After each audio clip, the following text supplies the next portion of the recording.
Hello बच्चों, कैसे हो आप सब। मैं उम्मीद करता हूँ कि आप सभी लोग बहुत ही अच्छे होंगे।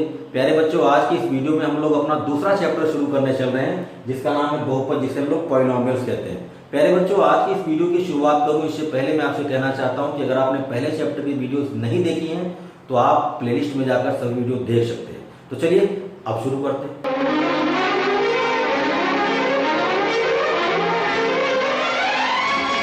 तो प्यारे बच्चों, चैप्टर की शुरुआत करूं उससे पहले मैं आपको बता दूं कि आपको कुछ बातें फिर से याद करनी होंगी, कुछ बातें आपको रिवाइज करनी होंगी जो आपने पिछली कक्षाओं में पढ़ा था। जैसे चर राशियां क्या होती हैं। चर राशियों के बारे में आप पिछली कक्षाओं में पढ़ चुके हैं। चर राशियां क्या होती हैं? वे राशियां जिनका मान निरंतर बदलता रहता है या वे राशियां जिनका मान बदल सकता है, उन्हें हम लोग क्या कहते हैं? चर राशियां कहते हैं। चर राशियों को हम लोग अंग्रेजी वर्णमाला के अक्षरों से प्रदर्शित करते हैं, जैसे एक्स वाई जेड, है ना। इस तरह से हम लोग चर राशियों को प्रदर्शित करते हैं। तो चर राशियों के बारे में आपको पता है कि वे राशियां जिनका मान बदल सकता है या जिनका मान निरंतर बदलता रहता है, उन्हें हम लोग क्या कहते हैं? चर राशियां कहते हैं। इसके बाद बारी आती है अचर राशियों की। अचर राशियों के बारे में आप जानते हैं, वे राशियां जिनका मान कभी नहीं बदलता, वे राशियां जिनका मान कभी नहीं बदलता, उन्हें हम लोग अचर राशियां कहते हैं। जैसे 1, 2, 3, 4, 5, 6, है ना। इस तरह से सभी संख्याएं क्या हैं? अचर राशियों में आती हैं। क्यों? क्योंकि इनका मान नहीं बदल सकता। 2 है तो 2 ही रहेगा, 3 है तो 3 ही रहेगा, 1 है तो 1 ही रहेगा। तो जिनका मान बदल जाए उनको हम लोग चर राशियां कहते हैं, और जिनका मान कभी ना बदले उन्हें हम लोग अचर राशियां कहते हैं। फिर हम लोगों ने अभी पिछले चैप्टर में, पहले चैप्टर में हम लोगों ने पढ़ा था पूर्ण संख्याओं के बारे में। पूर्ण संख्याएं क्या होती हैं? पूर्ण संख्याएं वे संख्याएं होती हैं जिनमें प्राकृतिक संख्याओं के साथ हम लोग शून्य को भी शामिल कर देते हैं। भाई 0 से लेकर के 1, 2, 3, 4, 5, 6 अनंत तक ये सभी क्या है? पूर्ण संख्याएं हैं। तो इन तीनों चीजों की हमें अभी आवश्यकता पड़ने वाली थी, इसीलिए हमने इनका फिर से रिवीजन कर लिया। ठीक है, तो अब हम लोग अपने चैप्टर की शुरुआत करते हैं। चैप्टर का नाम क्या है? चैप्टर का नाम है बहुपद। तो बहुपद 2 शब्दों से मिलकर बना है। पहला शब्द है बहु और दूसरा शब्द है पद, है ना। बहु का मतलब होता है बहुत से, बहु का मतलब होता है बहुत से, और पद का मतलब होता है पद, है ना। तो क्या परिभाषा बनी? क्या परिभाषा बनी? परिभाषा बनी कि वह बीजीय व्यंजक, बीजीय व्यंजक के बारे में आप पिछली कक्षा में पढ़ चुके हैं। वह बीजीय व्यंजक जिसमें बहुत से पद होते हैं, जिसमें बहुत से पद होते हैं, बहुपद कहलाता है।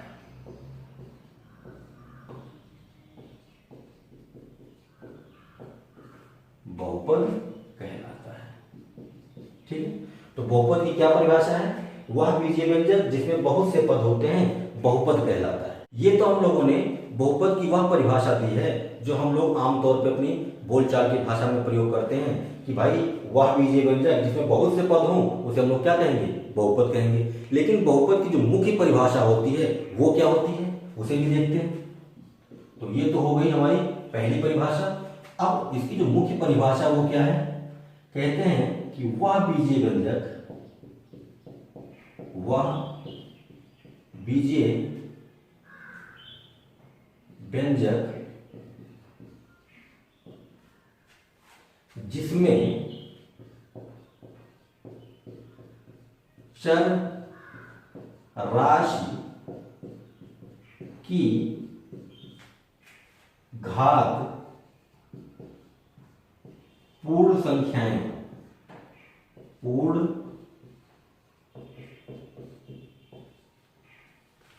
संख्याएं होती हैं, बहुपद कहलाता है।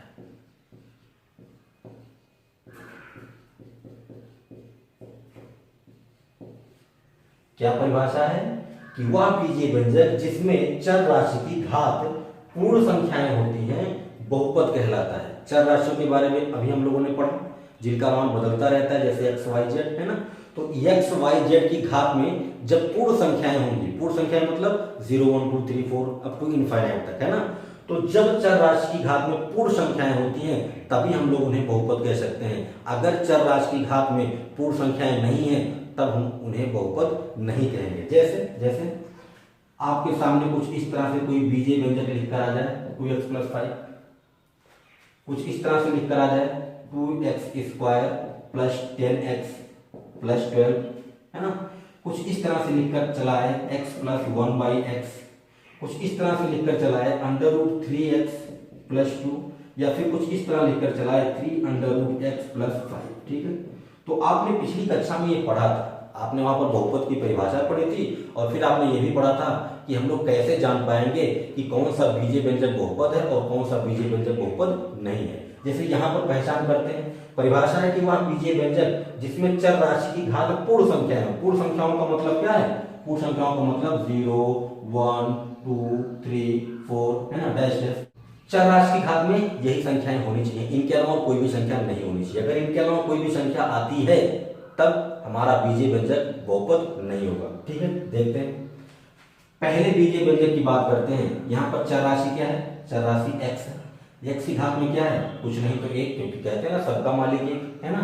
तो यहाँ पर क्या है? 1 है। इसका मतलब ये जो बीजीय व्यंजक दिया गया है ये बहुपद है। ठीक है, अब दूसरे वाले की बात करते हैं। दूसरे वाले में चर राशि क्या है? x। x की घात क्या है? 2 है और 2 पूर्ण संख्या में आती है, इसलिए ये भी व्यंजक हमारा क्या है? बहुपद है। तीसरे वाले की बात करें तो लिखा है x + 1/x। इसको हम लोग ऐसा भी तो लिख सकते हैं, x को ऊपर ले जाऊंगा, यहाँ पर x की घात 1 है, जब ये ऊपर जाएगा तो क्या हो जाएगा? x की घात -1, x की घात -1। और यहाँ पर देखो चर राशि की घात में क्या आ गया? -1 आ गया। और हम अच्छी तरीके से जानते हैं कि -1 पूर्ण संख्या नहीं होता है। ये क्या है? ये तो इंटीजर है। और कौन सा इंटीजर है? कौन सा पूर्णांक है? ऋणात्मक पूर्णांक है। और हमें क्या चाहिए? हमें तो घात में पूर्ण संख्याएं चाहिए, 0, 1, 2, 3, 4 अप टू इनफाइनाइट, है ना।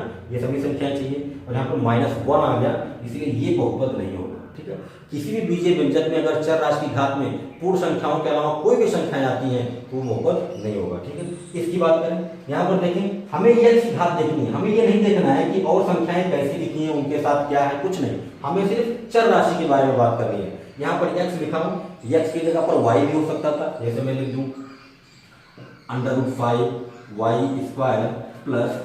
y + 12। ठीक है, इस तरह से लिख दूं। तो यहाँ भी y क्या है? चर राशि है, तो हम लोग y की घात देखेंगे। ठीक है, देखो यहाँ पर √3 है, फिर x है, फिर +2 है। हमें x की घात देखनी है और x की घात कितनी है? 1 है, यानी पूर्ण संख्या है। इसका मतलब ये क्या है? बहुपद है। ठीक है, अब ऐसे इस वाले की बात करें, यहाँ पर √x लिखा। आप √x को क्या लिखते हो? √x को आप x की पावर 1/2 लिखते हो। √x का क्या मतलब है? x की घात 1/2, है ना, और प्लस कितना? 5। अब यहाँ पर x की घात में क्या आ गया? 1/2 आ गया। और हमें क्या चाहिए? हमें पूर्ण संख्या चाहिए। इसका मतलब ये जो बीजीय व्यंजक दिया गया है ये बहुपद नहीं है। बात समझ में आई?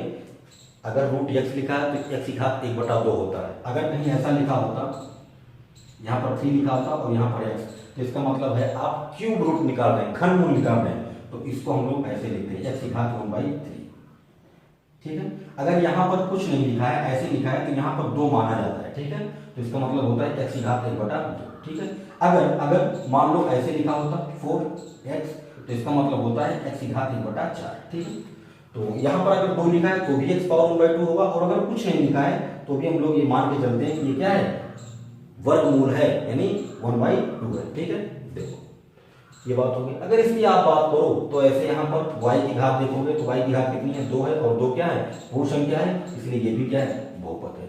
तो हम लोगों ने इतना तो समझ लिया कि बहुपद क्या होते हैं? जिसमें बहुत सारे पद हों। ठीक है, बहुपद क्या होते हैं? जिसमें चर राशि की घात में पूर्ण संख्याएं होनी चाहिए। अगर पूर्ण संख्याओं के अलावा कोई भी संख्याएं आती हैं तो वो बीजीय व्यंजक हमारा क्या होगा? बहुपद नहीं होगा। ठीक है, तो बहुपद के बारे में तो हम लोगों ने समझ लिया। अब एक और बात समझ लेते हैं कि बहुपद बनता कैसे है। बहुपद बनता कैसे है?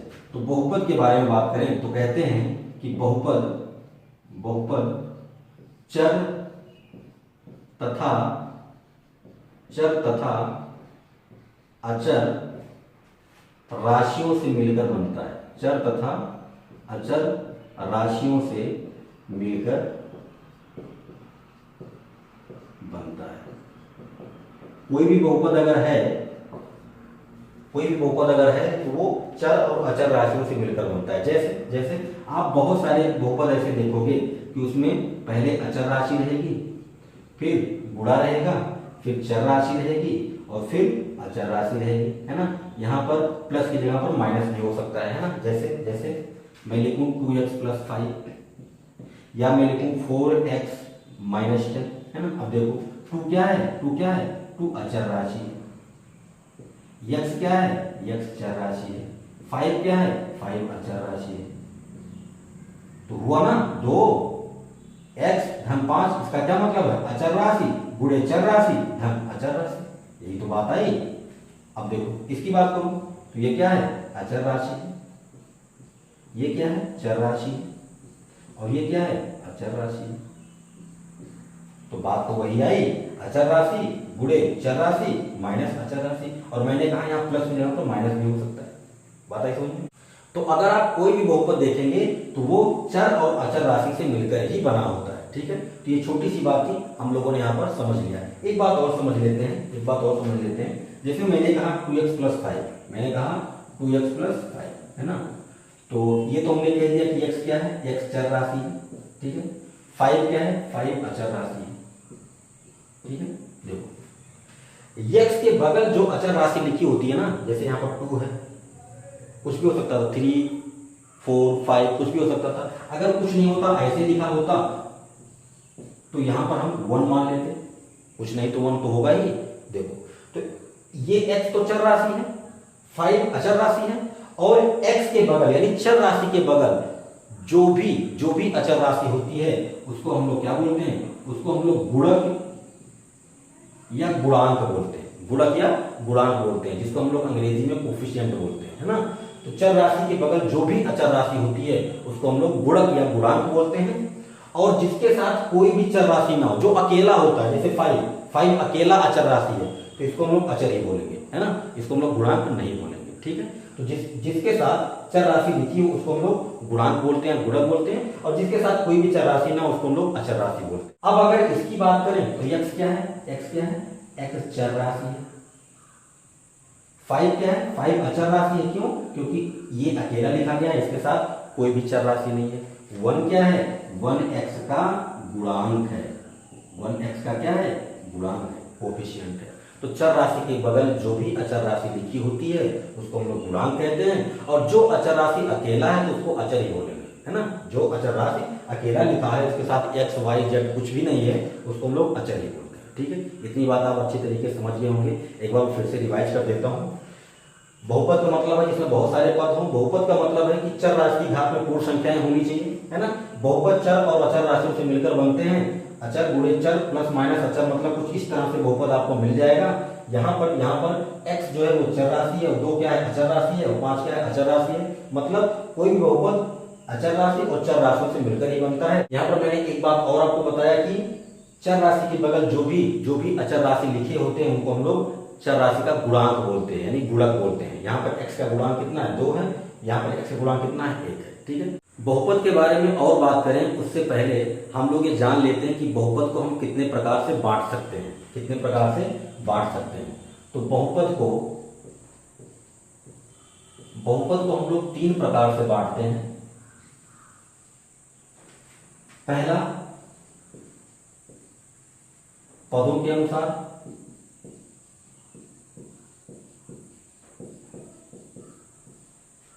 दूसरा, चर राशि के अनुसार।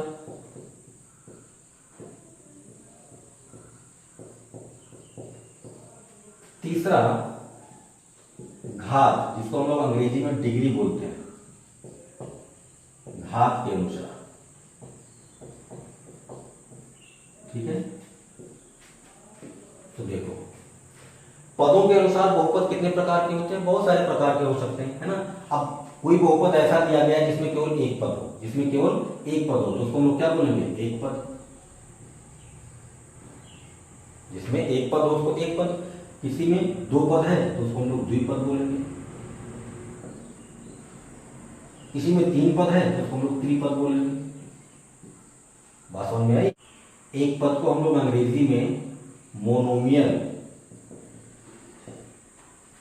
कहते हैं, द्विपद को हम लोग अंग्रेजी में बाइनोमियल कहते हैं, भी पद को हम अंग्रेजी में ट्राइनोमियल कहते हैं। और ऐसे आगे आप बांट सकते हैं, है ना, 4 पद, 5 पद, 6 पद वाले भी बहुपद होते हैं। तो अब बात करते हैं कि चर राशियों के अनुसार हम लोग बहुपद को कितने भागों में बांट सकते हैं। तो ऐसा हो सकता है कि कोई बहुपद आपको दिया जाए उसमें केवल एक चर राशि हो, कोई बहुपद ऐसा भी हो सकता है जिसमें 2 चर राशियां हो, कोई बहुपद ऐसा हो सकता है जिसमें 3 चर राशियां हो सकता है। ठीक है, तो अब बात करते हैं कि घात के अनुसार हम लोग बहुपद को कितने भागों में बांट सकते हैं। ठीक है, तो सबसे पहला प्रकार जो आता है वो क्या है, अचर बहुपद। अचर बहुपद। दूसरा जो आता है वो है रैखिक बहुपद। रैखिक को हम लोग एक घातीय भी बोलते हैं। फिर अगला जो आता है उसको द्विघात बहुपद या द्विघातीय बहुपद बोलते हैं। अगला जो आता है उसे हम लोग त्रिघातीय बहुपद बोलते हैं।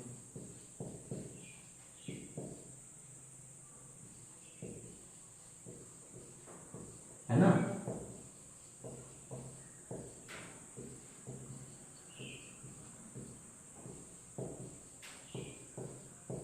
देखिए, अचर वाले को हम लोग अंग्रेजी में कांस्टेंट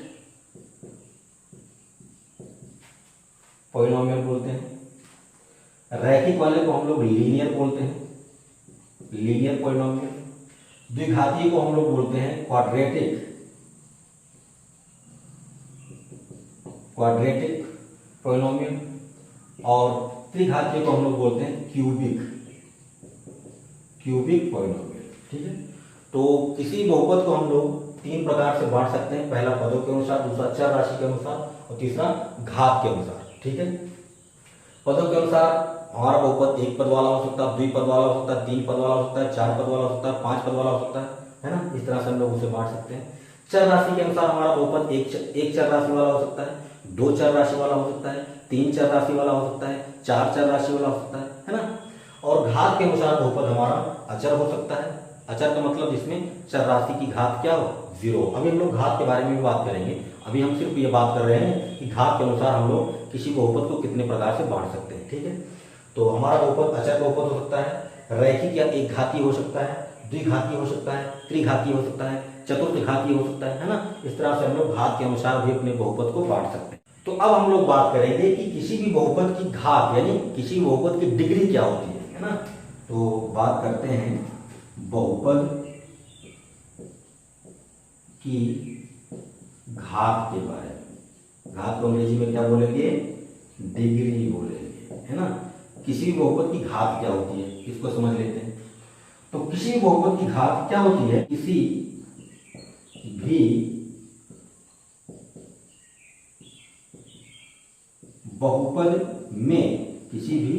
बहुपद में चर राशि की उच्चतम घात, चर राशि की उच्चतम घात बहुपद की घात यानी डिग्री जिसको हम बोलते हैं, बहुपद की घात कहलाती है। क्या कहा मैंने कहा कि किसी भी बहुपद में चर राशि की जो उच्चतम घात होती है उसे हम लोग बहुपद की घात कहते हैं। जैसे मैंने यहां पर लिखा 2x + 4, फिर मैंने लिखा 4x² + 3x + 12, है ना।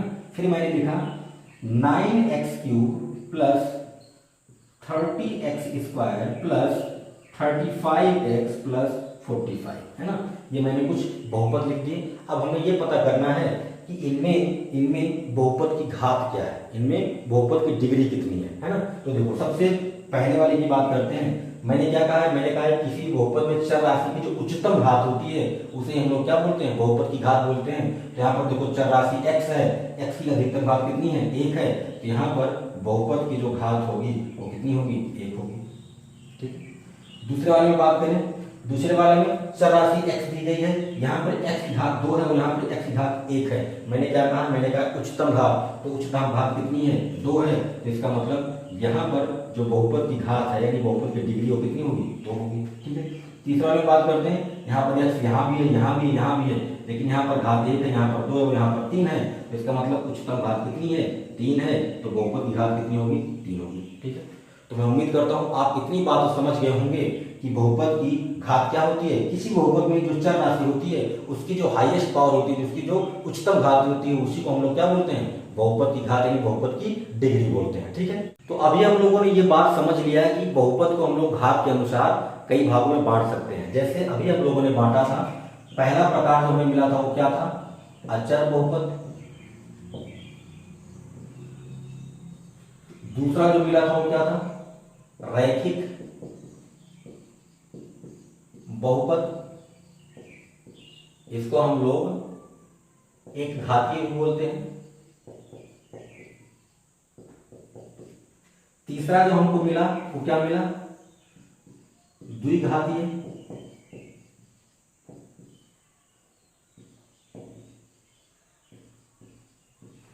और अगला जो हमने प्राप्त किया वो क्या था, त्रिघातीय।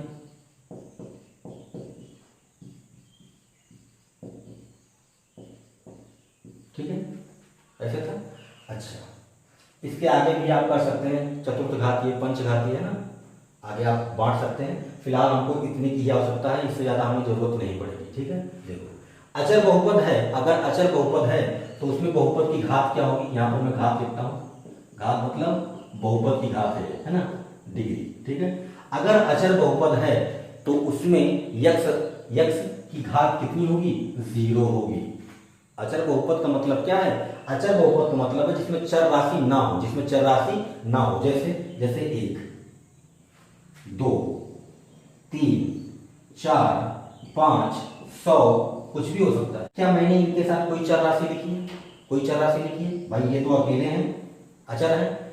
तो अगर ऐसा आपको कोई भी पद मिलता है, ऐसा कोई भी टर्म मिलता है, तो वो भी बहुपद है, वो भी क्या है, बहुपद है। बस फर्क क्या है कि अगर उसके साथ चर राशि नहीं है तो क्या है, अचर बहुपद है। तो अचर बहुपद में बहुपद की घात कितनी होती है, 0 होती है। कैसे, देखो 1 को मैं ऐसा भी तो लिख सकता हूं, 1 × 1, एक टाइप में गुणा करोगे एक ही आएगा। क्या मैं इसे ऐसा लिख सकता हूं, x की घात 0, बिल्कुल लिख सकता हूं। आपको पता है किसी भी संख्या, किसी भी अक्षर की घात में अगर 0 होता है तो उसका मान 1 होता है। तो x की घात 0 का मतलब क्या होगा, 1 ही होगा। तो इस पर तो कोई फर्क पड़ा नहीं, वो 1 पहले भी था अब भी है। यहां पर x की घात कितनी है, 0 है, इसका मतलब बहुपद की घात कितनी होगी, 0 होगी। ऐसे आप 2 को लिख सकते हो, 2 × 1, 2 का 1 गुणा करोगे 2 ही आएगा। और आप इसको ऐसे लिख सकते हो, 2 × x⁴। यहां भी क्या है, x की घात 0 है। तो किसी भी अचर राशि को हम लोग ऐसा लिख सकते हैं, उसके साथ x का गुणा कर दो और घात में 0 लगा दो, इसका मान क्या होगा, 1 होगा, उस पर कोई फर्क नहीं पड़ेगा। तो ये क्या है, ये मिलाकर कुल अचर ही है, ये अचर ही है, लेकिन इसको हमने बहुपद के रूप में लिख दिया है, इसलिए इसको हम लोग क्या बोलते हैं, अचर बहुपद बोलते हैं। घात में 0 लगा दिया तो इसका मान 1 हो गया, ये 100 था, 100 ही रहेगा। बात समझ में आई। तो कोई भी अगर अचर बहुपद आपको दिया गया है, कोई भी अचर बहुपद अगर आपको दिया गया है तो उसमें बहुपद की घात कितनी होगी, 0 होगी। ये बात समझ गए होंगे। अब बात करते हैं रैखिक बहुपद की। रैखिक बहुपद मतलब एक घातीय, तो इसमें बहुपद की घात कितनी होगी, 1 होगी। इसमें बहुपद की घात कितनी होगी, 1 होगी। देख लो ये होगा, x की घात कितनी है, 1। ऐसा भी तो आप लिख सकते हो, केवल 2x लिख दो, ये भी तो एक बहुपद है भाई। आगे अगर यहाँ पर 5 है तो यहाँ पर आप 0 लिख दो, हो गया उसी रूप में, है ना। तो ये भी बहुपद है, और कैसा बहुपद है, एक घातीय मतलब रैखिक है। क्यों, क्योंकि इसमें x की घात कितनी है, 1 है। अगर कहीं अकेला x लिखा हो तो ये भी क्या है, ये भी बहुपद है। और कैसा बहुपद है, रैखिक बहुपद है। क्यों, क्योंकि इसमें x की घात कितनी है, 1 है। आगे अगर आप कुछ लिखना चाहते हो तो ऐसे 0 लगा दो, सुंदर लगेगा थोड़ा, है ना, हो गया ये बहुपद। ठीक है। अच्छा, द्विघातीय बहुपद में बहुपद की अधिकतम घात कितनी होगी, 2 होगी। नाम से स्पष्ट है भैया, देख लो, 2x² + 5x + 10, ये क्या है, ये द्विघातीय बहुपद है। क्यों, क्योंकि इसमें बहुपद की घात 2 है। अगर कहीं ऐसा लिखा हो अकेला तो ये भी तो द्विघातीय बहुपद है। क्यों, क्योंकि हमें तो चर राशि की अधिकतम घात देखनी है, चर राशि की अधिकतम घात कितनी है, 2 है, इसलिए क्या है, द्विघातीय बहुपद है। जरूरी थोड़ी है कि ऐसे लिखा हो तभी वो द्विघातीय बहुपद है। हमें तो x की अधिकतम घात से मतलब है, अगर अकेला x² लिखा है तो वो भी द्विघातीय बहुपद है। ठीक है। ऐसे त्रिघातीय बहुपद की बात करेंगे तो इसमें अधिकतम घात कितनी होगी, 3 होगी। देख लो 3x³ plus 2x² plus x plus 10, ऐसा हो सकता है। इसमें x की अधिकतम घात कितनी है? 3। तो ये क्या है? त्रिघातीय बहुपद है। ऐसा भी तो हो सकता है अकेला लिखा हो x³, ये भी त्रिघातीय बहुपद है। ये भी क्या है? त्रिघातीय बहुपद है। इसमें x की अधिकतम घात कितनी है? 3 है। बात समझ में आई? तो जो हमने घात के अनुसार बहुपद बांटे थे उनमें उनकी घात क्या थी? अचर वाले में बहुपद की घात 0 होगी, रैखिक वाले में बहुपद की घात 1 होगी, मतलब x की अधिकतम घात 1 होगी, द्विघातीय में बहुपद की घात 2 होगी, मतलब x की अधिकतम घात 2 होगी, और त्रिघातीय में बहुपद की घात 3 होगी, मतलब x की अधिकतम घात 3 होगी। ठीक है, तो इस तरह से हम लोग बहुपद की घात के बारे में बात करते हैं। तो ये तो हम लोगों ने समझ लिया कि बहुपद को हम लोग घात के अनुसार कितने भागों में बांट सकते हैं। लेकिन यहाँ पर एक छोटी सी बात छूट गई, उसको भी देख लेते हैं। मैंने आपसे कहा कि अचर बहुपद वे बहुपद होते हैं जिसमें घात क्या होती है? जिसमें घात 0 होती है। किसकी? बहुपद की, मतलब चर राशि की। चर राशि की घात कितनी होगी? 0 होगी। जैसे मैंने कहा था कि 1, तो 1 को हम लिख सकते हैं 1 × x⁴0। यहाँ पर चर राशि की घात कितनी है? 0 है। ऐसे अगर 2 है तो इसको लिख सकते हैं 2 × x⁴0। इसकी घात 0 है और इसका मान क्या आएगा? 2 ही आएगा। क्यों? क्योंकि इसका मान 1 हो जाएगा। ऐसे आप कोई भी संख्या ले सकते हो, 5 ले लो, 5 को आप क्या ले सकते हो? 5 × x⁴0। तो यहाँ पर चर राशि की घात कितनी है? 0 है, मतलब बहुपद की घात कितनी है? 0 है। तो अचर बहुपद अगर आपको दिया गया है तो उसकी घात कितनी होगी? 0 होगी। लेकिन यहाँ पर एक छोटी सी बात छूट गई, 0 की बात करूँ। 0 क्या 0 अचर नहीं है? बिल्कुल। जैसे 1 है, 2 है, 5 है, वैसे 0 भी है। तो अगर मैं 0 को लिखना चाहूं तो क्या मैं 0 को ऐसा नहीं लिख सकता हूं? बिल्कुल लिख सकता हूं। और इसकी घात कितनी है? 0। तो ये भी तो अचर बहुपद है। बिल्कुल। ये भी क्या है? ये भी अचर बहुपद है। लेकिन अगर हम 0 की बात करें तो 0 को हम लोग एक नया नाम देते हैं। कहने का मतलब है एक अलग नाम देते हैं, और वो अलग नाम होता है शून्य बहुपद। अलग नाम होता है क्या? शून्य बहुपद। अब ये नाम क्यों पड़ा इसका? ये नाम पढ़ने का कारण क्या है? तो ये नाम पढ़ने का मेन कारण क्या है उसको समझते हैं। आपने कहा 0 को मैं लिख सकता हूं 0 × x⁴0। इसकी वैल्यू क्या है? इसकी वैल्यू 0 है। क्यों? क्योंकि x की पावर 0 का मान हो जाएगा 1, और 1 का 0 में गुणा करोगे तो वापस आपको 0 मिल जाएगा। ठीक है, क्या मैं 0 को ऐसा नहीं लिख सकता? 0 × x⁴1, ये भी तो 0 देगा। और क्या मैं 0 को ऐसा नहीं लिख सकता? 0 × x⁴2, 0 का इसमें गुणा करोगे आपको 0 ही मिलेगा, तो कोई फर्क तो पड़ा नहीं। आप 0 को लिख दो ना, ऐसे 0 को लिख दो x⁴100, कोई फर्क पड़ा नहीं। आप 0 को लिख दो x⁴1000, कोई फर्क पड़ा नहीं? पड़ा फर्क, कोई फर्क नहीं पड़ा। x⁴100 का कोई भी मान रख दो, 0 में गुणा करोगे तो 0 ही देगा। मतलब क्या है? देखो यहाँ पर x की घात कितनी थी? 0 थी। यहाँ पर x की घात कितनी है? 1 है। यहाँ पर 2 है, यहाँ पर 100 है, यहाँ पर 1000 है। आप क्या देख रहे हो?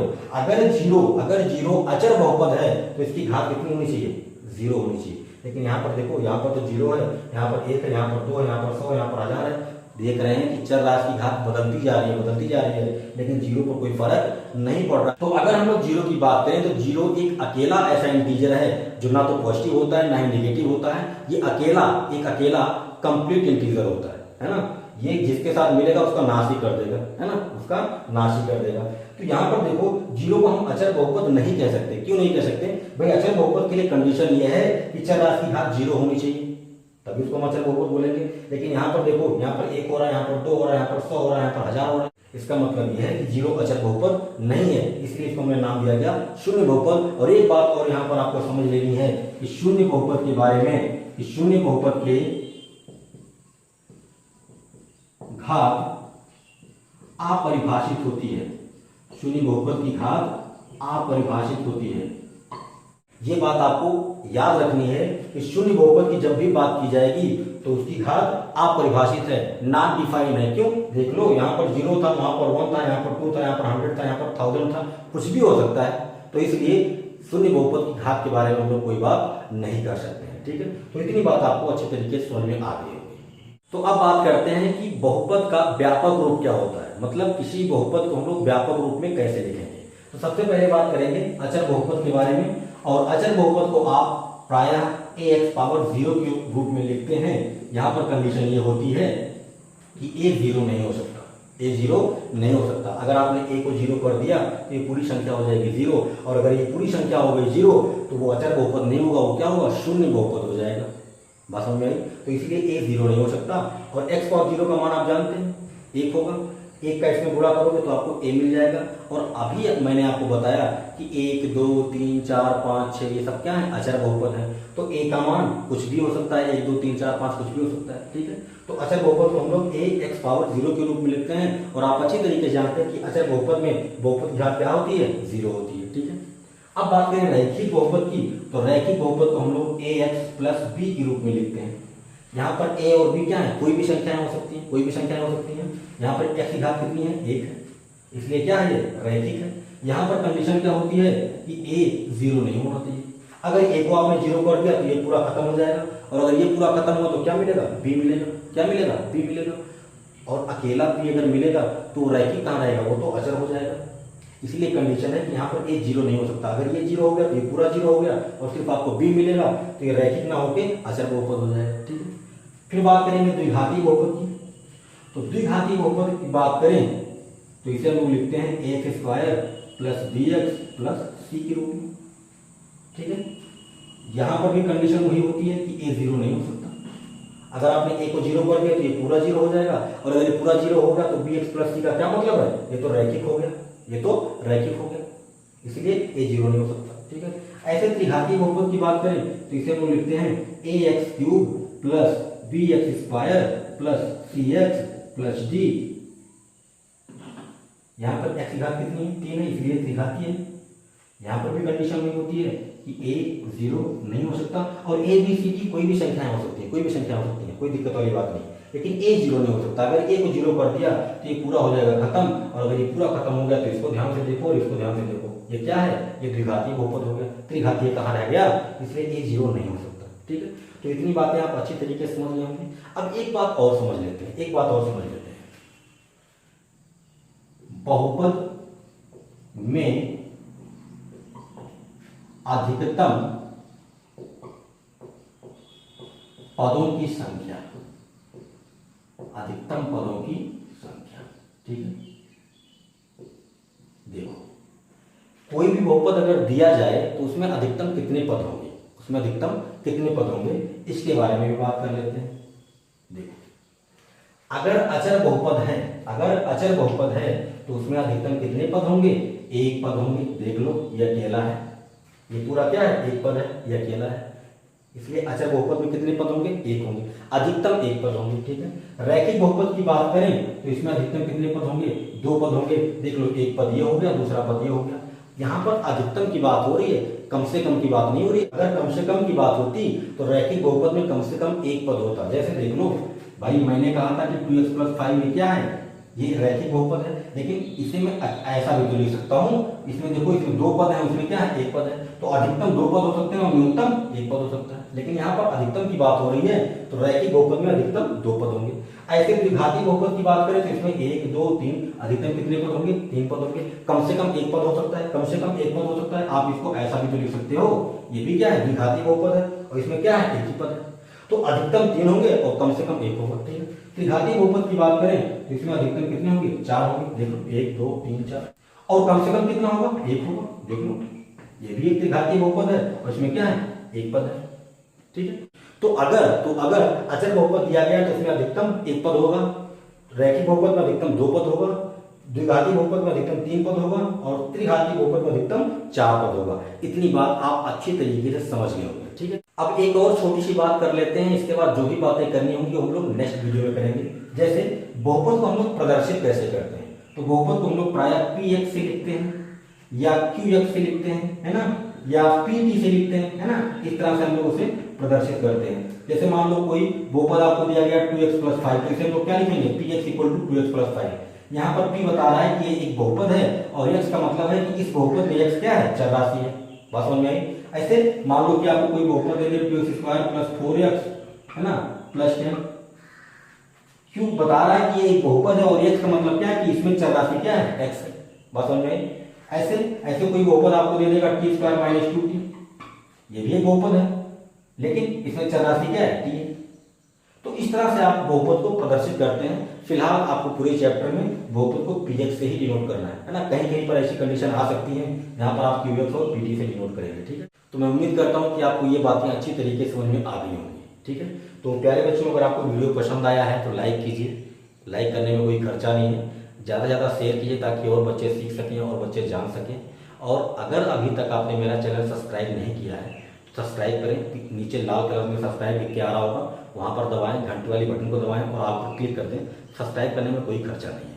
अगर आप सब्सक्राइब करेंगे, घंटे वाली बटन दबाएंगे, आप पर क्लिक करेंगे तो जैसे मैं कोई वीडियो अपलोड करूँगा आपको उसकी सूचना तुरंत मिल जाएगी। तो मिलते हैं नेक्स्ट वीडियो में नेक्स्ट टॉपिक के साथ। तब तक के लिए स्वस्थ रहें, मस्त रहें और पढ़ाई करने में व्यस्त रहें। Thank you for watching. Thank you very much.